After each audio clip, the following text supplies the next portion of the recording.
Auye meneme, her helton, si nawi werti tetire peble.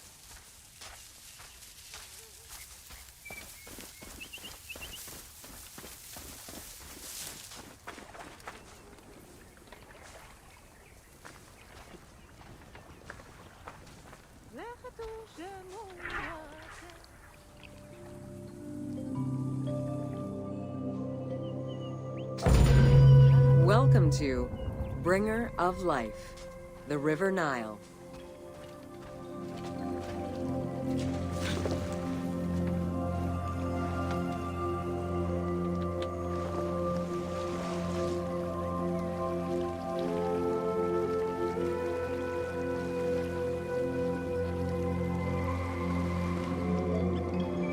The ancient Egyptians called the dark fertile soil of the Nile the Black Lands, and the surrounding desert was referred to as the Red Lands. The dramatic difference of productive land opposed to barren desert had a deep influence on cultural ideology, mythology, and religion.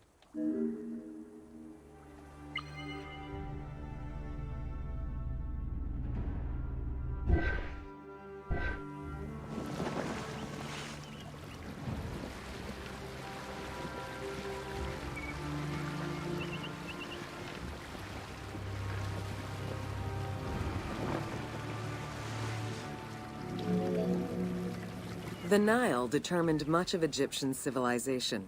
For example, the seasonal cycle of the Nile was so consistent that ancient Egyptians created their calendar around it.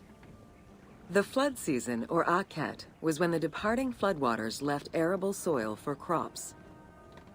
It was followed by the growing and harvesting seasons, known as Peret and Shemu.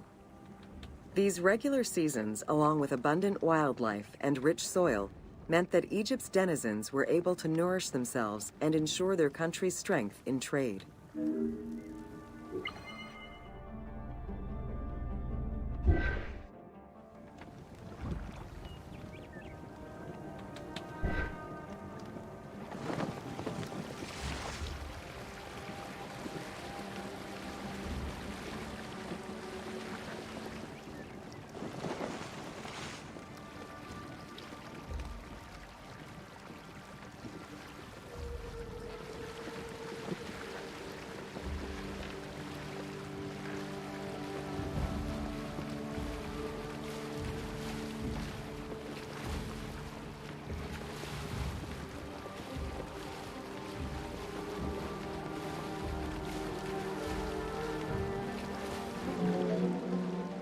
The River Nile, flowing from the south to the north, neatly traversed through both Upper and Lower Egypt.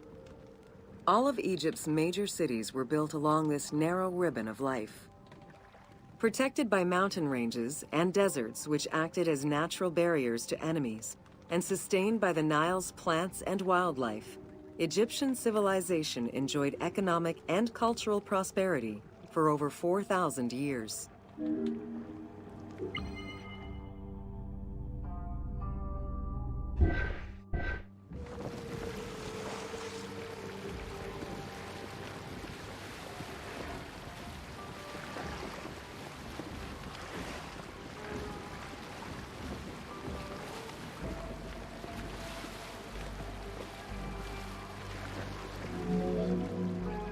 Both ancient Egyptians and ancient Greeks referred to the Nile as the river in their respective languages.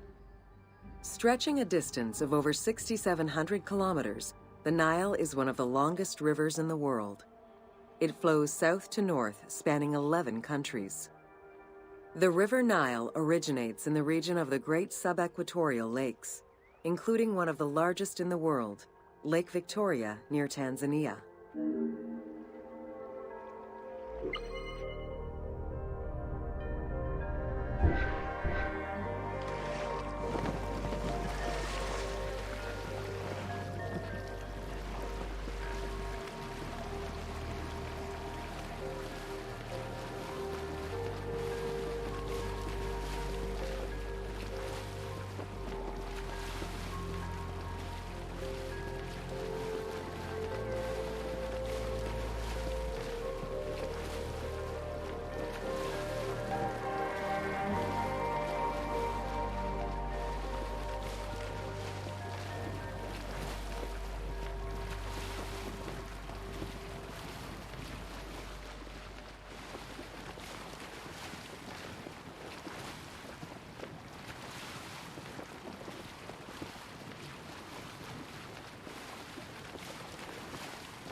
The river flows through African equatorial forests, swamps, volcanic lands, steppes, and deserts, splitting apart for a while and picking up various sediments from each region and carrying them all the way to Egypt. Its main artery, known as the White Nile, rejoins with the Blue Nile in Khartoum. This is where it weaves through rich deposits of silt and nutrients, carrying them along in its wake.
The Nile crosses 6 cataracts from the south to the north, creating natural obstacles between the various sections of the river. The cataracts are long zones of about 100 kilometers, where the bubbling and rapidly swirling waters advance tumultuously amid enormous heaps of rocks and benches of hard stone.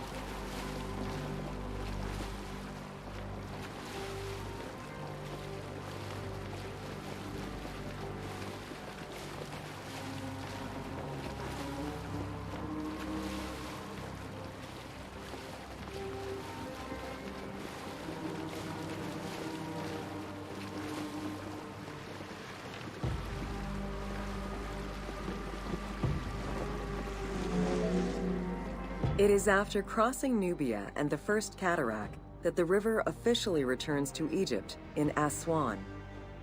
There are still 1,000 kilometers before it reaches Cairo and the Delta, bringing life to those living on its shores before it eventually empties into the Mediterranean Sea.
Ancient Egyptian irrigation and water use was centered around the Nile.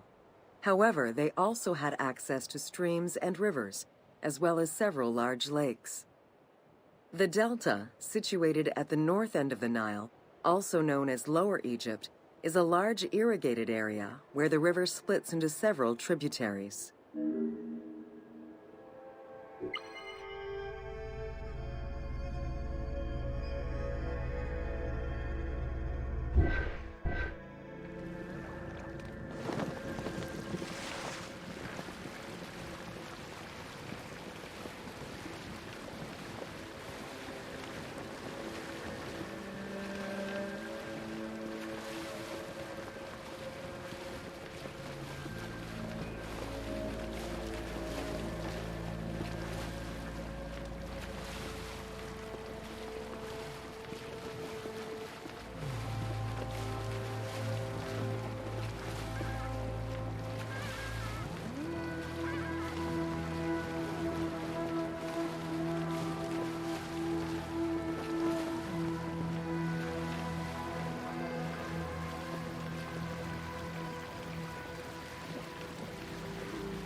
The delta had several major brackish coastal lakes, bodies of water separated from the sea by thin strips of land.